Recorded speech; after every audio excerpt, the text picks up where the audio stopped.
Assalamualaikum warahmatullahi wabarakatuh.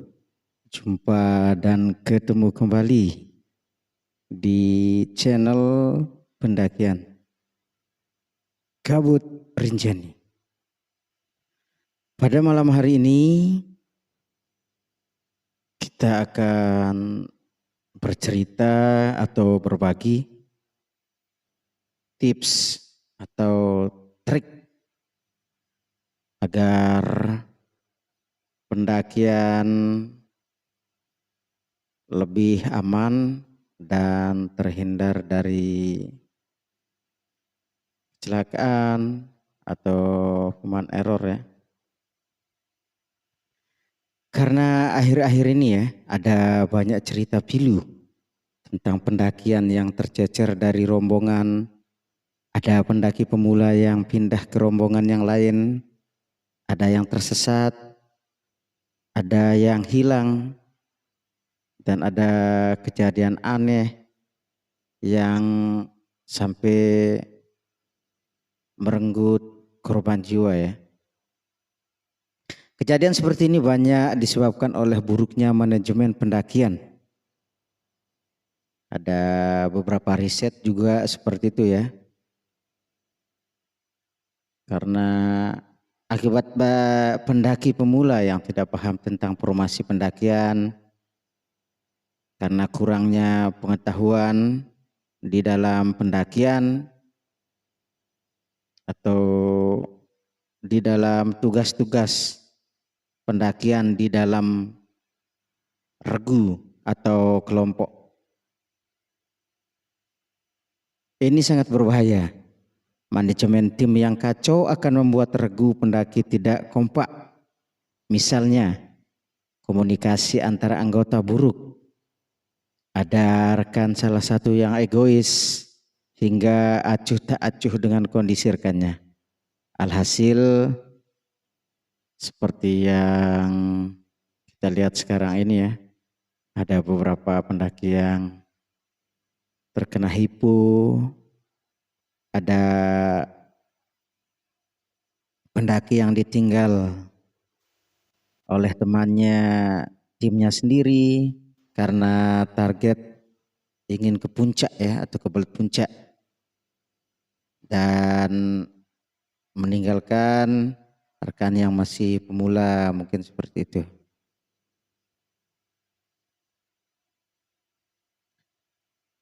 Dari permasalahan yang di atas ya, kita bisa hindari, kita bisa bentuk formasi pendakian. Kita bisa atur dasar pendakian bergu. Karena selain pendakian solo ya, pendakian bergu ternyata banyak juga yang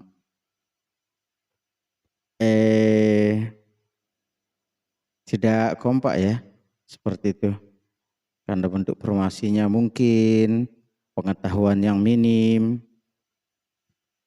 Untuk bentuk formasi pendakian itu biasanya ya, di untuk pendakian kecil itu kadang yang di depan ada ladder, yang di belakang ada sweeper,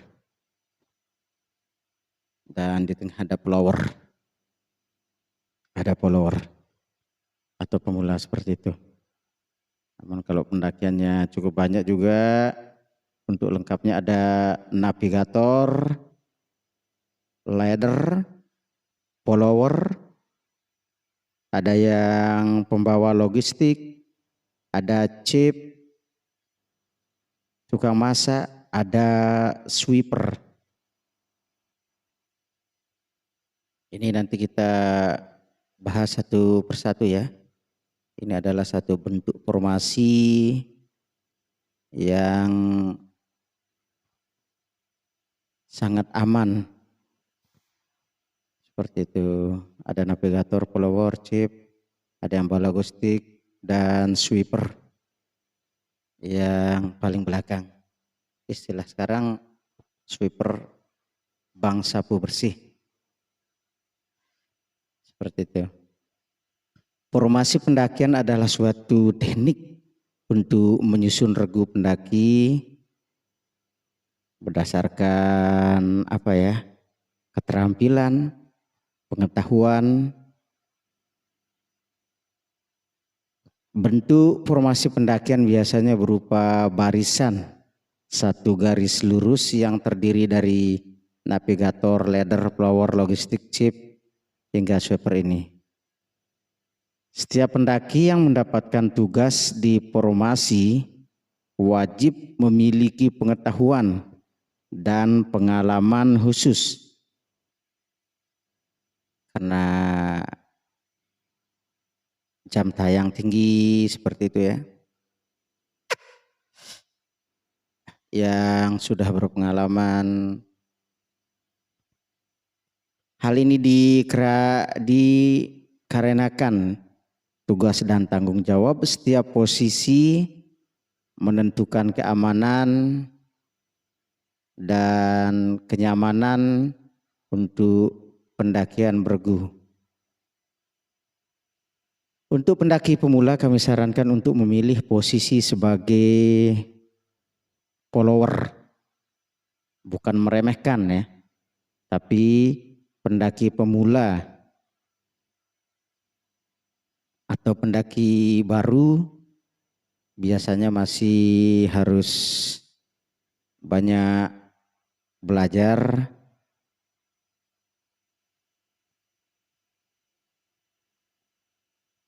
dengan mengisi posisi follower. Pendaki baru dapat mengamati tugas dan kewajiban dari masing-masing posisi, bisa belajar dari rekan yang di depan, yang sudah senior, dari yang di belakang. Dengan begitu ya, sang follower atau pendaki baru ini bisa langsung belajar dan akan langsung mendapatkan tips-tips cara berjalan, cara istirahat, cara membawa keril, cara mengatur napas, dan sebagainya. Di dalam aturan dasar pendakian bergu ada beberapa ya yang harus diketahui. Yang sangat penting ya. Yang pertama, pendakian bergu sebaiknya terdiri minimal 4 orang. Menurut saya, idealnya satu regu terdiri dari 6 orang. Bisa 4, bisa 6. Karena memang ya untuk semakin ramai semakin seru. Namun selain seru juga semakin beresiko. Dan pembagian tugas itu berdasarkan formasi pendakian ya. Kalau terlalu banyak formasinya ditambah lagi beberapa leader dan beberapa sweeper ya yang menjaga di belakang atau sapu bersih ya. Tugas sweeper seperti itu.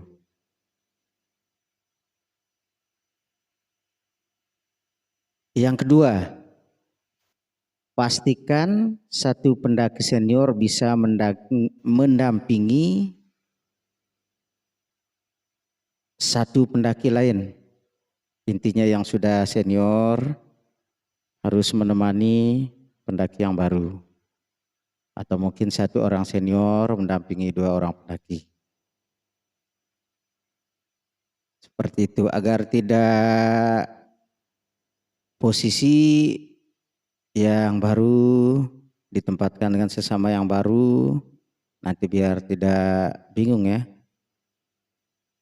Dan tidak terjadi untuk meminimalisir ya, paling tidak resiko di dalam pendakian. Seperti itu dipasang-pasangkan lah. Dan apabila pendaki kadang regunya 6 orang, minimal ada 2 atau 3 pendaki senior. Seperti itu, lebih banyak pendaki senior semakin aman untuk pendakian. Untuk yang ketiga, pilihlah leader pendaki yang berpengalaman. Pendaki yang punya pengaruh kuat di dalam tim dan sangat paham dengan medan pendakian tersebut. Karena seorang leader adalah orang yang paling bertanggung jawab terhadap keamanan, kenyamanan, dan keselamatan tim. Mulai dari awal pendakian, dicek logistik dari rumah, sampai pulang ke rumah lagi. Pendakian yang sukses seperti itu ya. Selamat sampai rumah dengan selamat. Karena kekompakan, kebersamaan adalah kunci dari kesuksesan pendakian dalam berregu atau tim. Yang keempat yang harus diperhatikan, jangan terpisah jauh dari rombongan. Karena di alam bebas kita tidak tahu ya bahaya apa yang akan mengancam. Tetap jaga kekompakan dan bentuk formasi pendakian yang solid. Yang kelima, selalu jujur dengan kondisi fisik masing-masing. Jangan mentang-mentang pingin dibilang sok kuat, sok kita bertindak jagoan ya, sok jagoan, memaksakan diri. Intinya kalau jika kita memang lagi capek, bilang capek, istirahat. Jika sakit, bilang sakit. Jika tidak kuat, bilang tidak kuat. Jangan intinya memaksakan diri. Tapi jangan juga manja. Seperti itu ya. Jangan mentang-mentang temannya mampu yang lain, kita menjadi terlalu manja, kasihan juga ya, karena yang dibutuhkan untuk tim ini kekompakan, kejujuran, tidak egois, dan tidak sok jago di alam bebas seperti itu ya. Dan yang terakhir, setiap anggota wajib memiliki tanda pengenal yang sama untuk memudahkan leader mengawasi regu pendakian. Misalkan kelompoknya banyak, seperti itu, kita bisa menggunakan item tertentu ya, ciri khas tertentu. Umpama kalau pendakiannya banyak dan regunya masih baru-baru ya, misalkan kita dalam tim itu juga kadang tidak terlalu kenal, kelompoknya juga beberapa hari kenal, belum terlalu tanda, belum akrab, belum sering tatap muka seperti itu ya.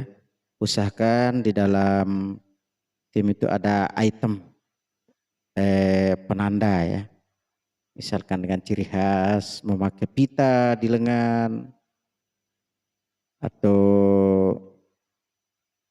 mungkin dari sisi baju, atau bisalah untuk dengan tanda-tanda yang lain. Ini sangat mempermudah untuk kelompok ya dalam mencari atau sebagai penanda. Umpama terjadi ada tim yang ketinggalan di belakang, seperti itu ya. Untuk informasi dari rekan yang lain juga bisa cepat diketahui. Ini umpamanya kalau timnya betul-betul baru dan jumlahnya lumayan banyak, diharapkan memakai item biar tidak bingung ya. Pendakian yang banyak nanti jumlahnya ada yang kurang siapa bang? Namanya siapa? Kita tidak tahu. Ciri-ciri orangnya lupa. Nah ini lebih mudahnya makanya kita menggunakan ciri khas atau item. Pesan saya adalah setiap pendaki gunung wajib membawa perlengkapan mendaki gunung sesuai prosedur pendakian. Seperti itu. Dan yang kedua, jangan egois dan jangan acuh terhadap sesama anggota pendakian. Jika memang tidak bisa lanjut untuk puncak, jangan dipaksakan. Dan ingat, puncak gunung tidak pergi kemana-mana. Jika tidak bisa puncak hari ini, mungkin ada hari esok. Yang terpenting utamakan keselamatan. Dan biasanya kita mengukur dari kemampuan yang terlemah. Di dalam pendakian harus seperti itu ya. Jangan mengukur dari yang paling kuat. Kasihan yang masih baru dan kasihan yang lemah. Kita ngukurnya dari pendaki yang terlemah. Kalau yang paling belakang atau yang terlemah bilang kita bang istirahat dulu, ya kita istirahat. Kalau jalan, jalan sambil kita berikan motivasi untuk yang baru. Kita berikan dukungan, pembelajaran, semangat. Seperti itu. Dan pembagian tugas di saat pendakian ini sangat perlu ya. Pembagian misalnya untuk yang paling depan atau kita sebut navigator. Nah, kita sambil belajar istilahnya di sini ya. Navigator adalah bagian regu pendaki yang bertugas sebagai penunjuk jalan. Seorang navigator wajib memiliki keahlian navigasi darat. Paling tidak seperti itu ya.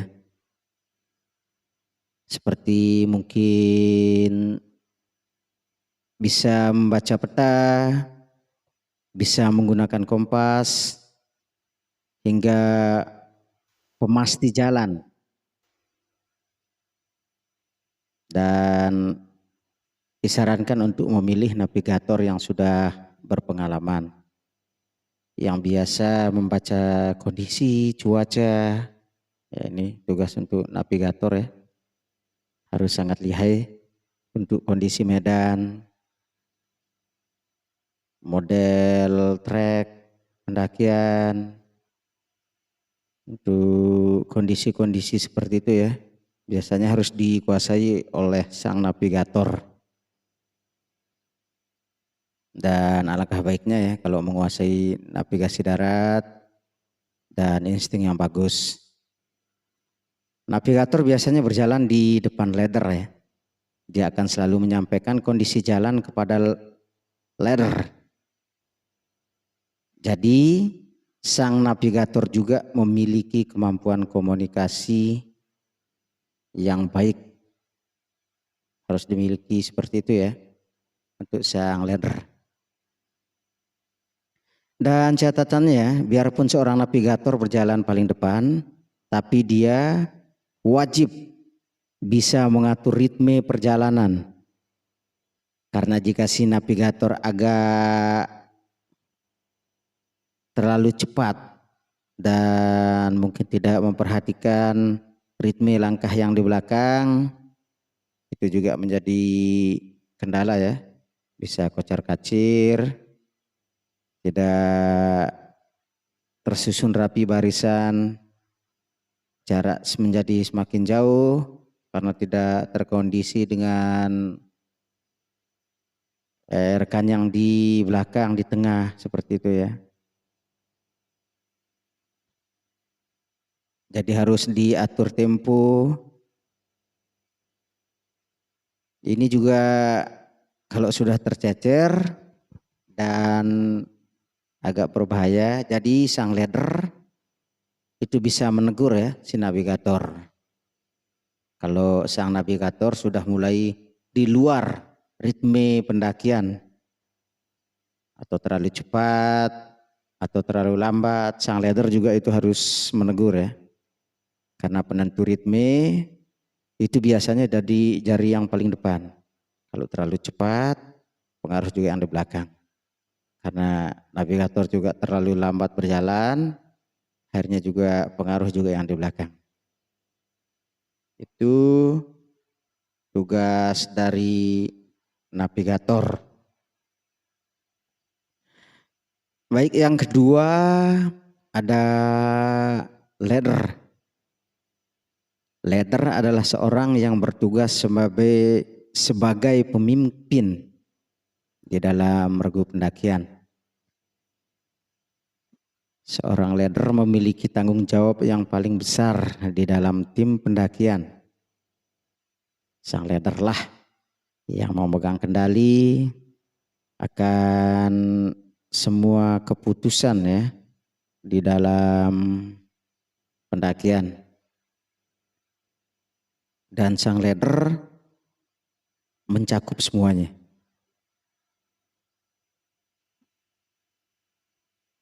Dan semua anggota wajib mengikuti instruksi si leader. Karena tugas leader sangat berat, ini tanggung jawab ya leader ya. Pastikan untuk memilih leader yang berpengalaman dan memiliki pengaruh yang kuat di dalam tim. Hal ini karena tim butuh seorang yang terus bisa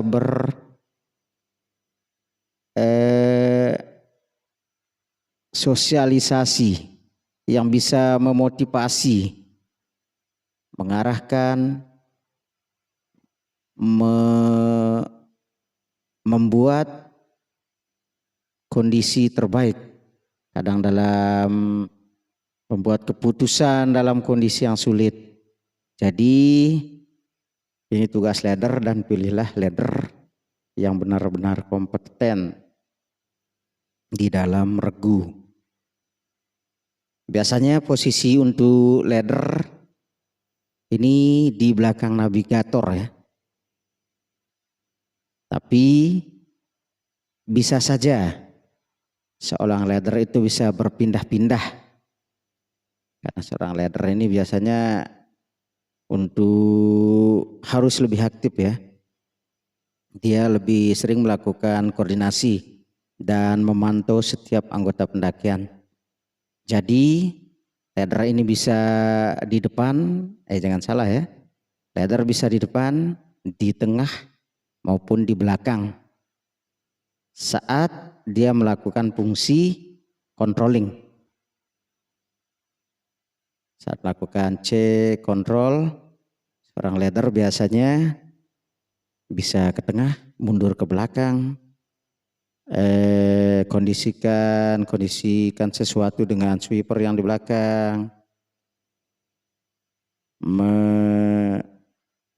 merecek apa istilahnya ya, melihat kondisi follower atau pendaki yang baru seperti itu, dan kembali juga ke depan berkomunikasi dengan navigator seperti itu. Sedangkan untuk yang nomor 3 yang diisi dengan posisi follower. Follower adalah seorang yang bertugas sebagai pengikut di rombongan. Karena orang baru ya atau masih pemula, ini diposisikan di tengah ya, disebut follower. Posisi follower kita usahakan biasanya selalu berada di tengah rombongan pendakian. Tepatnya dia mengisi posisi di belakang leader dan di depan sweeper. Mungkin banyak yang bertanya ya, kenapa follower berada di tengah rombongan? Hal ini dikarenakan follower biasanya berisi pendaki-pendaki yang baru, pendaki pemula, di mana dalam segi pengalaman, pengetahuan, dan fisik mereka tidak bisa bersaing ya dengan tim yang udah senior seperti navigator, header, dan yang lainnya.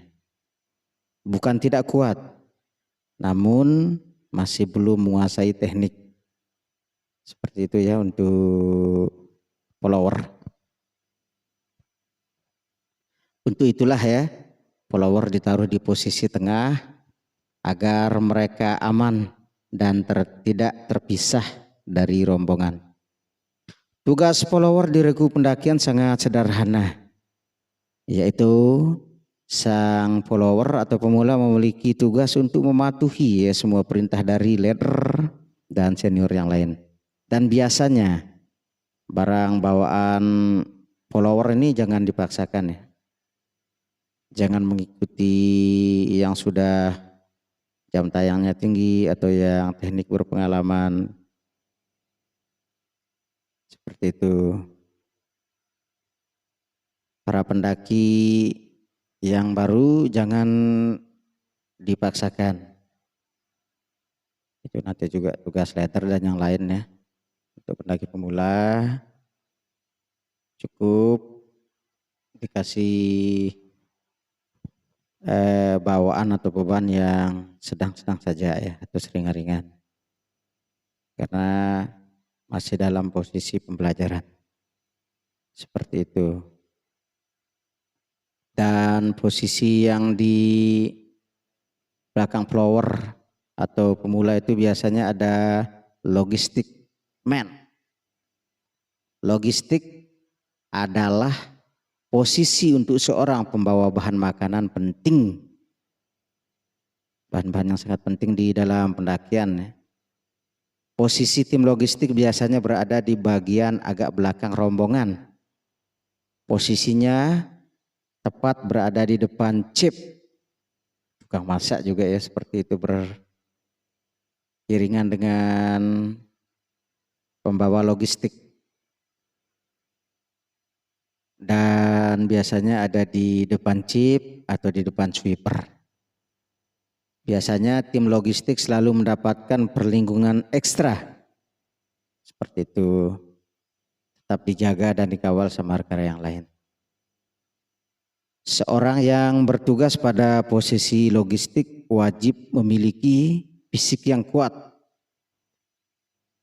Ini syarat wajib ya untuk pembawa logistik man. Seorang pembawa logistik dia harus mempunyai fisik yang kuat. Karena bawaan sang logistik man ini selalu lebih besar ya, lebih berat biasanya daripada yang lain. Dia wajib membawa perbekalan air dan makanan pokok yang lebih banyak dari yang lain. Biasanya seperti itu. Namun kalau bisa dibagi rata, dibagi rata. Namun biasanya untuk logistik man atau orang bawa logistik ini orang yang bertubuh kuat ya. Seperti itu. Jadi catatannya ya, seperti ini ya. Adanya tim logistik bukan berarti setiap pendaki tidak membawa bekal makanan. Ini wajib dipahami dulu. Bekal makanan individu tetap wajib dibawa bagi para pendaki. Bekal makanan individu. Karena jika pendaki tersesat, umpamanya ya, jika pendaki tersesat dan tidak memiliki bekal pribadi, dia akan kelaparan sebelum tim penyelamat datang. Nah, seperti itu ya, berarti paham ya. Untuk logistik individu tetap dibawa per orang. Nah, untuk yang logistik untuk umum, nah itu biasa dibawa oleh logistik man. Dan di belakangnya ada chip. Chip ini sangat penting ya. Untuk pendakian yang banyak, bergu, ini sangat dibutuhkan ya. Keterampilan sang chip atau tukang masak. Chipman adalah posisi untuk seorang yang memiliki keterampilan mengolah dan memasak bahan makanan untuk mendaki. Posisi chip biasanya berada di tempat di depan sweeper. Urutan kedua dari belakang ya. Dan di belakang tim logistik. Ini sweeper. Sweeper. Chip ada di belakang logistik man. Dan di depannya sweeper. Posisi chip wajib diisi oleh orang yang memiliki wawasan luas tentang bahan makanan dan teknik memasak.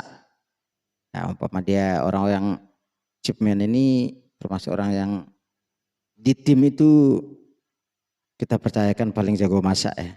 Paling tidak seperti itu agar tidak terjadi makanan yang tidak terbuang, tidak bisa mengolah makanan di gunung. Kasihan sudah beli bahan-bahan dan tidak bisa dimasak di gunung seperti itu ya.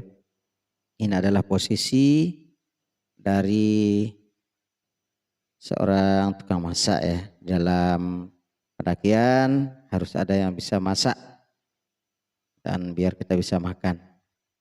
Minimal seperti itu ya.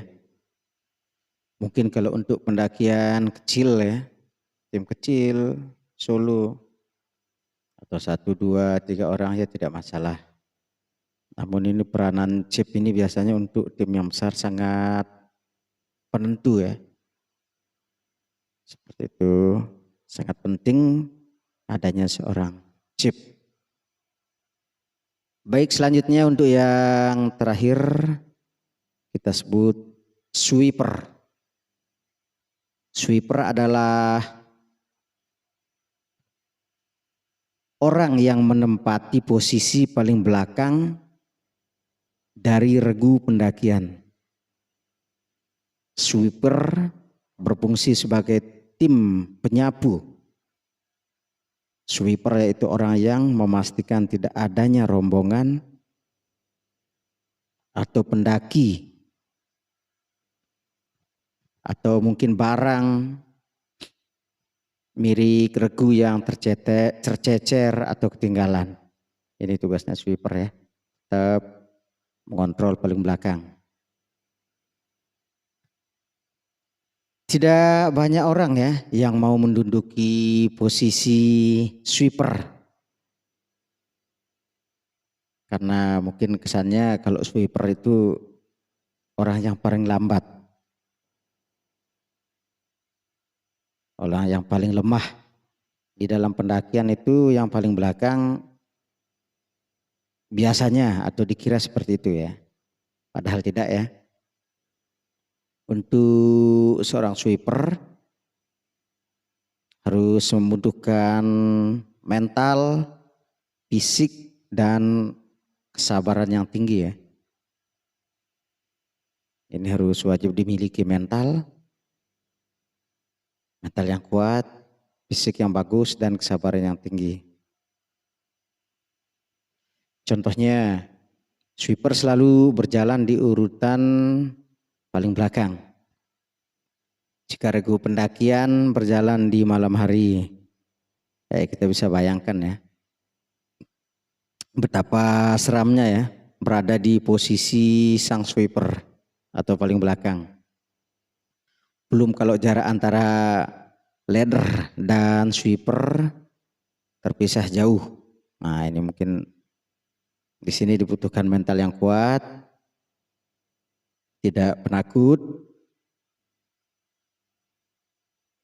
di posisi horor ya, pisah jauh malam hari seperti itu. Di sana dibutuhkan mental yang kuat ya untuk sang sweeper. Jika ada anggota pendakian yang sakit, sang sweeper wajib menemaninya sampai kondisi pendakian membaik. Jadi bisa dipastikan ya, sweeper akan mencapai puncak paling terakhir dan sampai base camp juga pada urutan yang terakhir. Itu hebatnya sang sweeper. Tanpa fisik yang kuat, sweeper tidak bisa melindungi anggota tim yang lain ya. Jadi harus diselain mental, fisik yang kuat, syarat wajib untuk seorang sweeper. Bukan kayak pendakian yang sering terjadi ya, yang paling lemah ditinggal di belakang, yang terkuat di depan. Karena mungkin kebelet muncak, seperti itu. Mungkin trik atau tekniknya seperti itu ya. Biar regu bisa saling terjaga di dalam kelompok itu menjadi aman. Teknik untuk posisinya ya seperti tadi.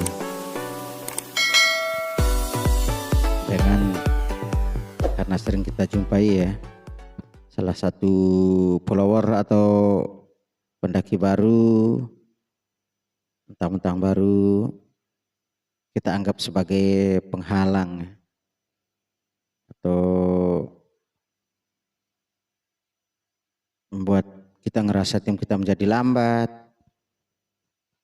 Akhirnya yang baru kita tinggal. Itu salah satu penyebab ya. Presentasi dalam kegagalan ya untuk mendaki gunung seperti itu. Karena kurangnya kekompakan, tidak terbentuknya tim yang bagus, tidak tahu menaunya tugas masing-masing, saling bantu-membantu di dalam tim, karena egois mau muncak sendiri atau ingin terlihat paling kuat sendiri di dalam pendakian, padahal tidak seperti itu ya. Kita usahakan untuk selalu bersama-sama, selalu mengerti posisi rekan yang lain, saling membantu, saling menjaga. Intinya seperti itu. Baik, mungkin ini saja ya untuk bahasan saat ini ya. Karena sekarang ya lumayan viral ya. Kondisi ada yang pendaki yang hipo, ditinggal sama timnya sendiri, akhirnya ikut gabung sama tim orang lain. Sering sekali kita dan saya sendiri menemukan seperti itu ya. Ada tim yang paling lemah ditinggal. Intinya saling support, saling menjaga. Seperti itu ya. Baik, terima kasih, mudahan tip-tip seperti ini ya bisa bermanfaat untuk para pendaki pemula. Untuk yang senior mungkin sudah hafal ya. Kita sama-sama belajar ya untuk pendaki pemula, saling menjaga seperti itu. Karena seperti tadi